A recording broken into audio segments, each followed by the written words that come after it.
Good morning, good afternoon, and good evening, wherever you may be on this wonderful day. My name is Micheal Pope, and you have joined us for another episode broadcast of podcasts and Facebook Live of Life is a Sacred Journey. Please pass it on, subscribe, push the share button, go to Instagram. I mean, there's just so many places where we are streaming this podcast, but we really want to get it out. So please share it with those that you know, and we will make sure we continue to share it. And I just am so excited to be with you on this day. So I wanted to follow up with a question that came after our last podcast, and it was more about the 4 stages. And so a lot of our caregivers have asked me, what are the stages of reopening? And again, you know, we do this in California, but I know the stages are pretty much the same throughout the United States. But California plans to reopen in 4 phases. So phase number 1, we're all sheltering in place and staying at home unless you are an essential workforce person. And so we were there for in the beginning. Now we are in stage 2. Stage 2 means we are reopening with a lower risk workplaces, and that includes schools, childcare facilities, curbside pickup for retail businesses, and offices where people can work remotely but maintain social distancing while they're doing it. So that's really important that you know that we are only at stage 2. The executive order that put us in sheltering in place actually ends at the end of this month. So that's next week. But the governor has the authority and the position to determine whether we move from stage 2, into stage 3. So let me tell you what stage 3 is, because I think, I know we're anxious and it's Memorial Day weekend, so I want to give you as much information as possible.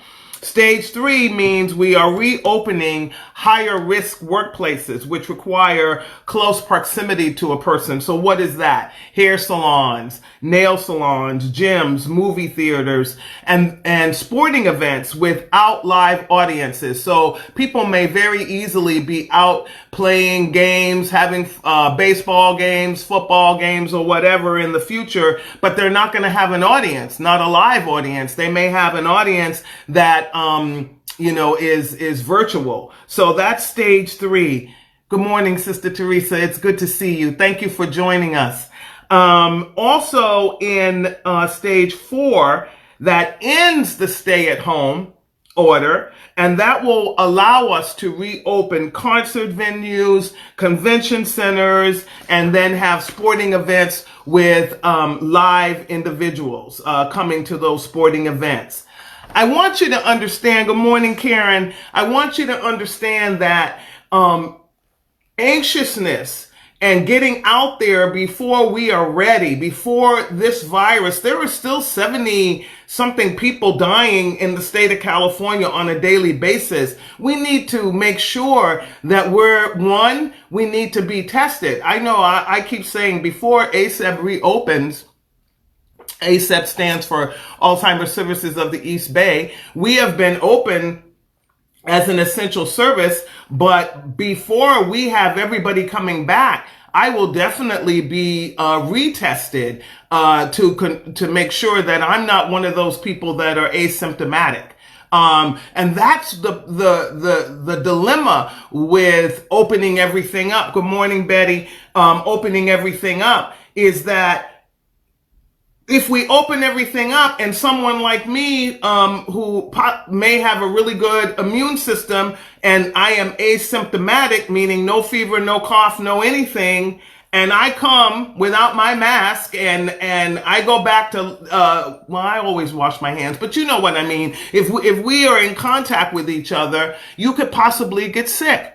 And then during that 14-day or 18-day incubation period, you're going out and contacting people, and the next thing you know, we're right back in shelter in place. So I think it's my obligation as the executive director of Alzheimer's Services of the East Bay and as a citizen of this wonderful world to say to you, be patient. Be patient and don't go back out there until you know that the order has been lifted. I want to lift up something else, and I want to thank all of you, family and friends, who wished me a happy birthday on May 11th. Greatly appreciated. I turned 63 years old. And what I realized is that, and I've always known this because of the field that I work in, but ageism is rearing its ugly head during this COVID-19 epidemic, okay? The disease itself attacked people over the age of 65 when we first learned about it, and there were more and more. Hit that share button if you're watching, and let's share this with other people. But the reality is the people over the age of 65 are contracting the disease more than anybody else. Our congregate living centers where our seniors are living, they're contracting it more than anybody else.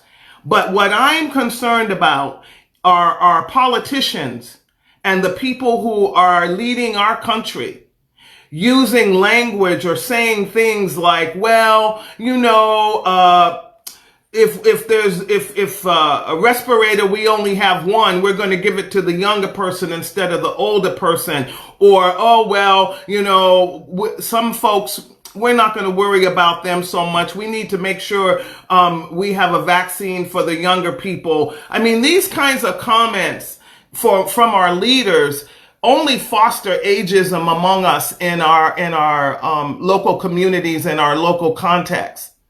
As a senior, I resent those comments, and for those that I serve, I resent it. One, because disabled folks and people with secondary diagnoses are also getting diagnosed more than anybody else. So let's stop saying we're all in this together and then use language on the backside that separates us. So that's my soapbox for this morning.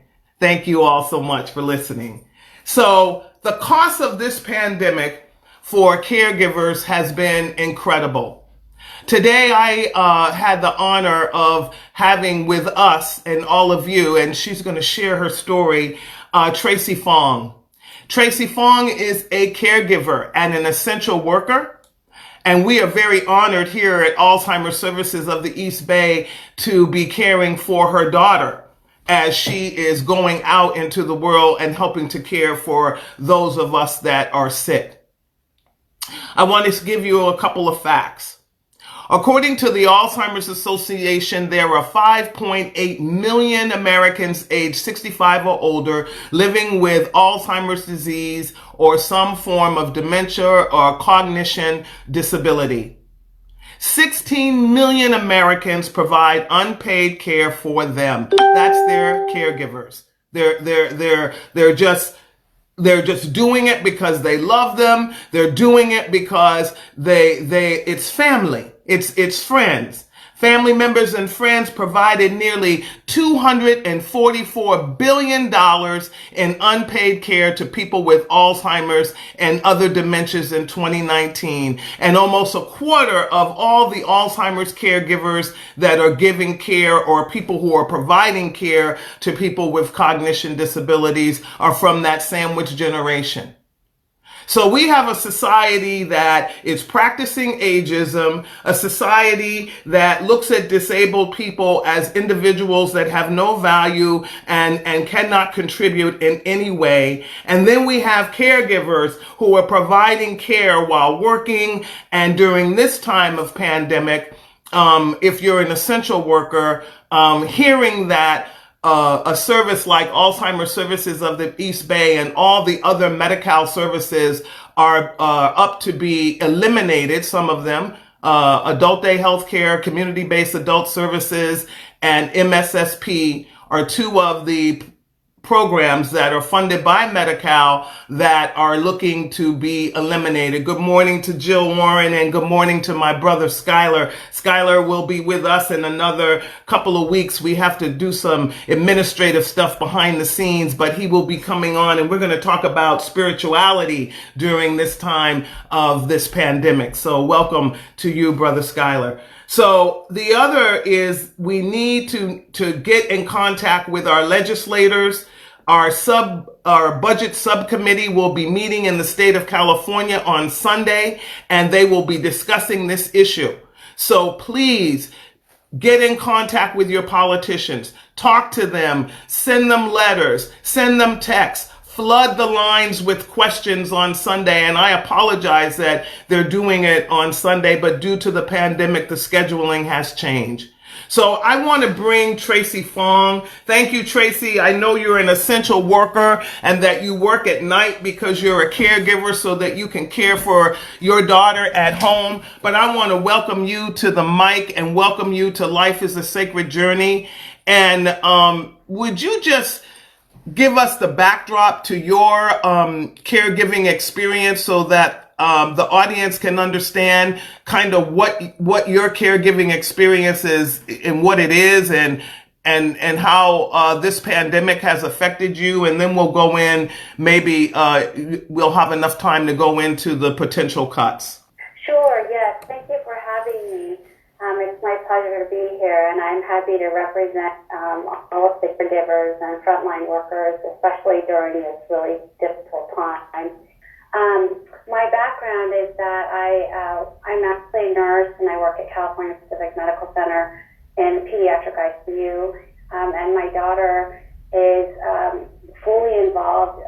She had a brain injury at birth, and then in the last year she had a stroke and started developing seizures and hydrocephalus and all sorts of neurological problems that caused her to look like she was entering early dementia.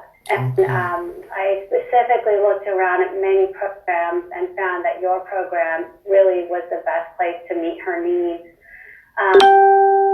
because of all of the staff, the medical staff that you have, and the social worker. And I was so relieved to hear that, to learn that you were considered an essential part of the community.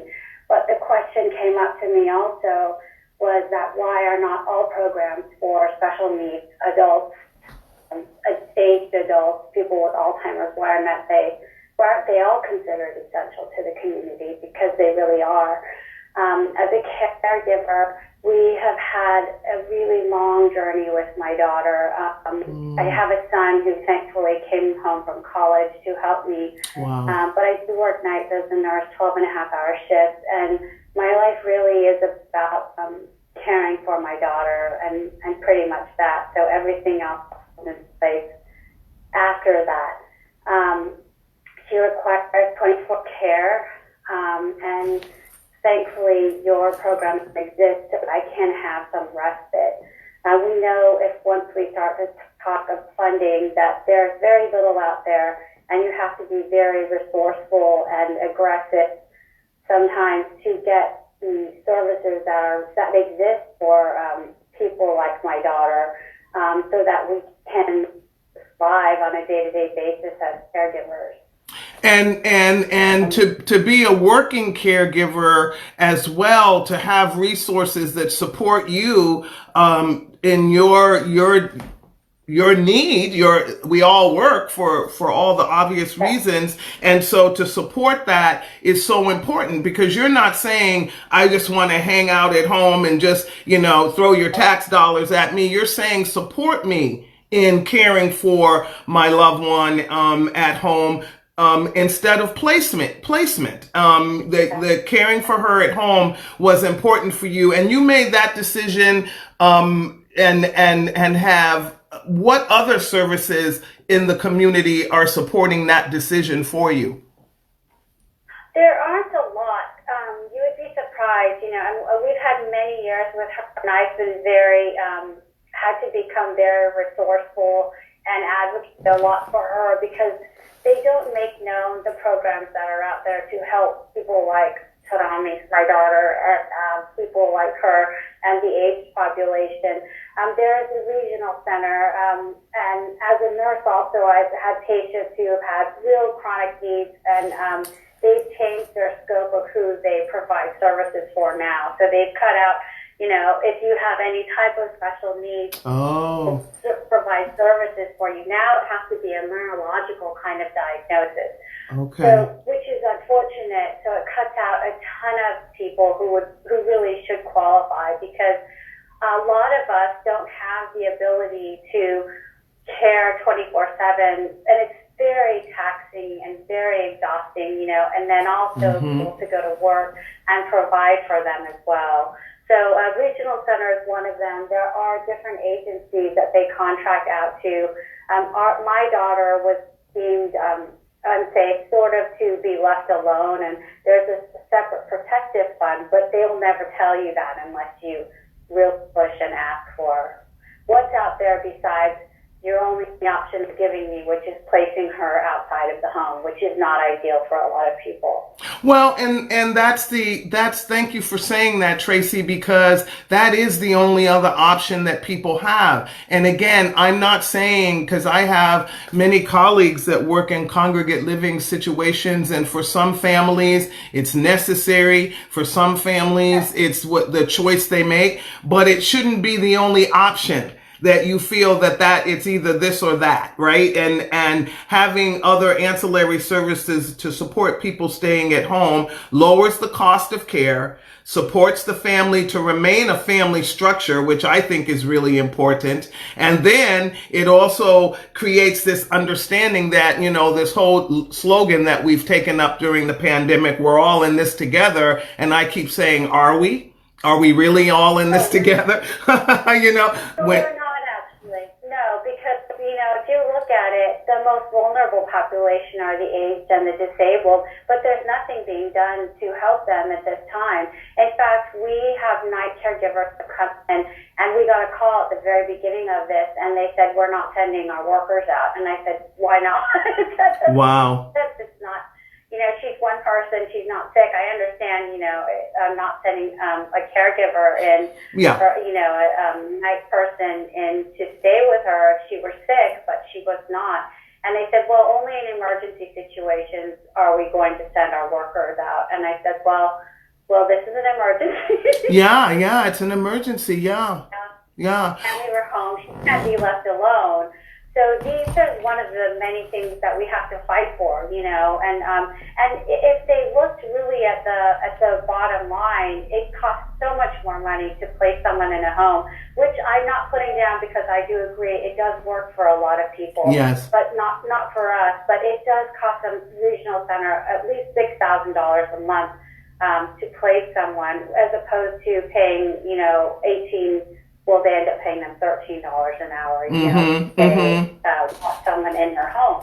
And the other side of this is when we are promoting a society of family and working together and being together, it's counterintuitive when everything that we set up is to split the family apart. That's kind of counterintuitive to me. But I want to get also into Tracie because, as I have said to our audience, good morning, all of you. Thank you so much for joining us. Please hit that share button, like us, and pass this really important conversation on to others. So, as you well know, the May revised budget came out. And again, this is not our governor's fault for doing, because the governor is actually a friend and advocate for community-based adult services, but there is a few other politicians that have and continually have always, when the budget crises or there's a budget crisis in the state of California, Medi-Cal is the low-hanging fruit, and they want to cut the Medi-Cal, and then they choose community-based health services and MSSP. So this has happened 2000, 2008, 2011, And I've been here now over 20 something years, and it just seems like every time I turn around, somebody is threatening to cut our program. So when you hear that, Tracie, what would you like to say to the community and our politicians that are going to be meeting on Sunday to discuss this very issue in the funding? Please tell them what they should be thinking about and what action they should take. Well, I think, the most important thing is to start looking, to our official constituents that they're serving. If they don't have services like this, they don't realize the implications that will come if, for example, ASEB is shut down. Because as caregivers, we're exhausted. It's already bad enough with this pandemic that there's isolation, and that people like my daughter don't really have a way of expressing the loss of their system, their support system, because of shelter in place. I would say to people to, as much as they can, contact their congressmen and their local officials and write letters, because it's extremely important, especially during this time. We already know that SSI, that SSA, that IHSS, these things aren't even already, they are not enough, like even to sustain living in the Bay Area, That's right. And then to make cuts like that, these people are going to fall through the cracks. And then the caregivers aren't going to be able to go to work and provide for their families. Families won't be able to stay intact. My daughter is really close to my son, and if we didn't have these services, our family dynamic would be very different, Yeah. And so just like we don't realize the implications of the pandemic and what it's going to have mentally and physically on our population that we're talking about, these cuts also will have implications that we can't even realize right now. Well, and to close an adult day healthcare program and try to reopen it is almost impossible. We closed our Hayward program in October of last year because of, just finances and all kinds of things. And to reopen is going to probably cost us almost $4 million. As well as someone who will be supportive and not charge us market rent. And, there's so many variables to being a nonprofit providing this level of care. And to put us in a position of elimination or closure, and then all of a sudden say, oh, we need this service back later on down the road, because they will, we then won't be able to meet the need of the communities that we should serve. So, Tracie, if for caregivers out there who are in your situation, what supportive words of encouragement do you have for them? Well, the first thing I was going to talk about was about the first week that you guys closed and how hard it was for us. Yes. Okay. Go ahead. Yes. I've told everybody, who have asked how she's doing and how we're doing during this pandemic. I always say two things. We're healthy, and Tootie gets to go to her program every day because it's good for her, it's good for me, it's good for our family, it's good for the community. Yeah. And I just would say, do everything that you can, to support you guys and staying open, because I don't think anybody who's not in this situation understands what lifesavers you are.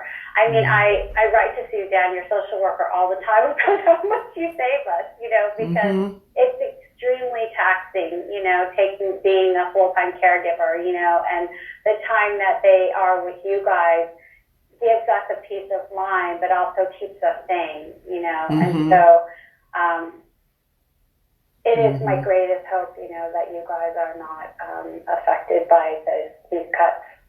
Well, we're going to be doing everything we can. Our board, the California Association of Adult Day Service, the Senior Service Coalition of Alameda County, because our services are in Alameda County, and then all of you out there who are listening to this podcast, who are watching us on Facebook, who are watching us on Instagram or our YouTube channel. Please, if you see this between now and the 23rd of this month, May, get on the phone, call your local politician, call your supervisors, call. Be engaged. Don't sit back and wait for somebody else to do it, even though all of us are going to be doing it. But let's really be in this together. Let's join Tracie and all of the caregivers who you may not know, the caregivers we may not know, and make a difference and show our politicians. And again, not all of them. I don't want you to think that everybody up in Sacramento doesn't get it, but there is a handful up there that don't. And the reality is, I was doing my taxes the other day, and I want my tax dollars to go to supporting families and caregivers and people who need to be supported. I pray that I will never need any of the services that ASEB provides. But should I hope that ASEB would be here for my children to call if they needed me, if they needed the services to care for me in my elder years, if I should have dementia or any kind of cognition or whatever the services are. So it is doing it together, isn't it, Tracie? It really is. It's, when I see you in the morning dropping off your daughter and we smile at each other because now we can't walk up to each other, and I have my mask on, and I hope you can see the smile in my eyes, and because you can't see my lips anymore. But I'm always like, thank you so much.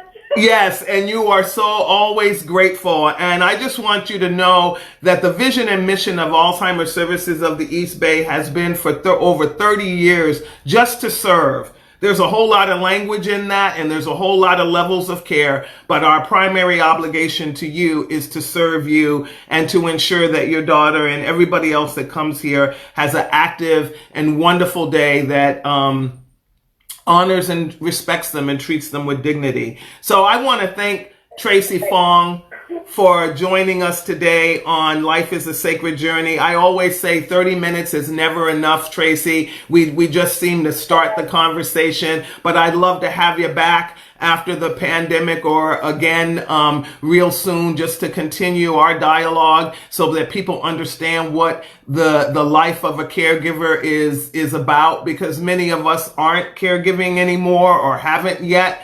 But we need to prepare for it. It should be a part of how we think of our life cycle. So, yes, I would love to join you again, and thank you very much for having me, and thank you for everything that you do. Well, I believe we really are all in this together. Stay on the line, Tracie, as we say goodbye to all of our friends. So I want to thank all of you out there who subscribe to Life is a Sacred Journey on our YouTube channel, like us on Facebook, follow us on Instagram, share, hit that share button, and get the word out. Life is a Sacred Journey is not about Micheal Pope.